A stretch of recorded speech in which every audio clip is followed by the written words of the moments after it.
My name is Peter Hartley, and I'm the George A. Peterkin Professor of Economics at Rice University, which you can see in the background, at least some of it. And I'm also Executive Vice President of the International Association for Energy Economics, which means I was President last year. And in fact, I've been President twice of the association. And I guess that may be one reason why they asked me, in addition to my white hair, to talk about the history of the association. Even though I do have white hair, and I've been with the association for some time, not for that long, it started in the late 1970s as the Association for Energy Economics. It grew out of, or started as a result of the energy crisis in the 1970s. There were a lot of people in government in Washington, D.C., academics, particularly in the Boston area, and of course economists in the major energy companies who thought that there were lots of issues to be discussed about the challenges to the world energy markets at that time, and they wanted to get together to talk about them.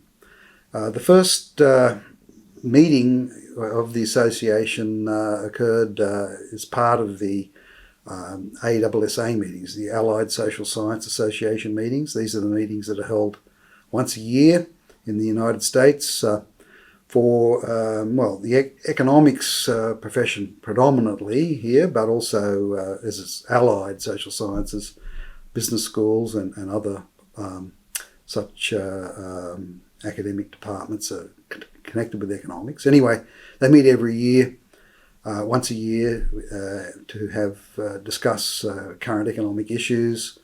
And of course, it used to be the major place where economic departments and non-academic institutions recruited students, new PhDs.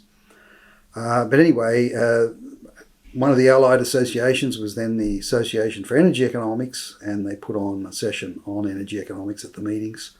The first meeting was standing room only, apparently. So many people turned up, because energy was such a hot topic at that time, because of the energy crisis, as I mentioned. To this day, what is now International Association for Energy Economics still organises a session at the ASSA meetings. Anyway, backing up, the association quickly changed its name to the International Association. It drew attention particularly from initially UK and Canadian energy economists. And also, pretty quickly, they changed the name from the Association for Energy Economists to the International Association for Energy Economics. And the reason for that change was to recognise that there were lots of people who were not economists who were very interested in energy economics issues, working in the energy companies, as I mentioned, but also government. And academia, geologists, engineers, and so on in particular. So they wanted to change the name to the Association for Energy Economics, just to recognise that there were non-economists who were also interested in energy policy issues and energy economics. Later on, the association, when it got a lot of international members, so we had a lot of members came from continental Europe, I guess, initially, and then subsequently also Asia, some Asian countries, economists from Asian countries got involved. It was decided that the association should separate off the North American, particularly the US members, into their own US Association for Energy Economics. And that's how the organisation is split up now. A lot of other countries also have their own national chapters of the IAEE, but in the United States there's actually kind of three levels. So there's the International Association, then the US Association, and then city associations. So for example, here in the city of Houston we have a local Houston chapter, and there's a very strong chapter in Washington, D.C. and so on. In other countries, my understanding is predominantly the local chapter is kind of centred on one or maybe just a couple of cities. And typically people get together for their own national meetings. The US Association also has a North American meeting each year.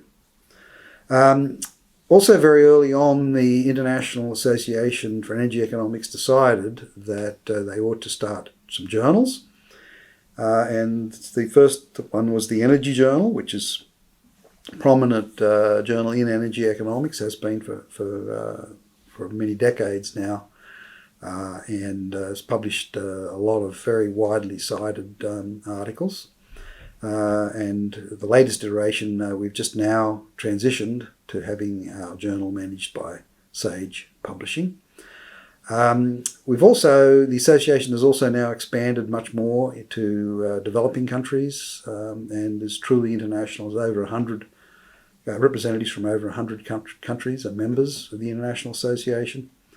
And of course, we have an international conference every year, and it rotates around the world.